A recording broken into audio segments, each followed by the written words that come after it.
திடீர் ஹீரோவான விஜய் சித்து.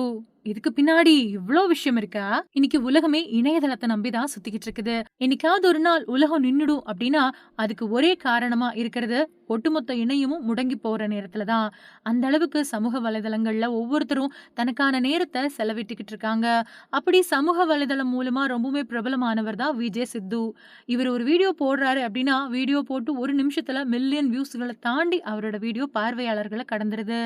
அவருக்கு லட்சக்கணக்கான ரசிகர்கள் இருக்காங்க. விஜய் சித்து ஒரு சில படங்கள்ல நடிச்சிருந்தாலும், அவருக்கு சரியான அங்கீகாரத்த கொடுத்த படம் அப்டின்னா, டிராகன் படத்த சொல்லலாம். அஸ்வத் மாரிமுத்து இயக்கத்துல பிரதீப் ரங்கநாதன் நடிப்புல வெளியான படம் தான் டிராகன். இந்த படத்துல பிரதீப் ரங்கநாதனுக்கு ஃப்ரெண்டா படம் முழுக்க அவருக்கு ஸ்கோப் குடுத்திருப்பாரு அஸ்வத் மாரிமுத்து. இந்த படம் சித்துவுக்கு பெரிய அளவுல ரெஸ்பான்ஸ் குடுத்தது. இந்த படத்தோட வெற்றியை தொடர்ந்து அடுத்து விஜய் சித்துவே இயக்கி அதுல அவரு ஹீரோவாவும் நடிக்க இருக்காரு. இந்த படத்துக்கு டயங்கரம் அப்படின்னு தலைப்பு வச்சிருக்காங்களாம்.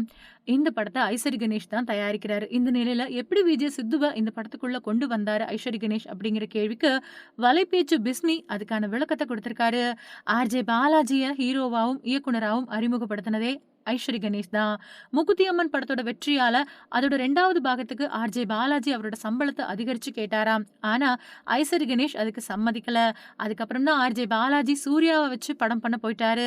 இதுல ஐசரி கணேஷுக்கு கொஞ்சம் வருத்தம் தான். இருந்தாலும் இன்னொரு பக்கம் பிரதீப் ரங்கநாதனையும் அறிமுகப்படுத்தினது ஐசரி கணேஷ் தான்.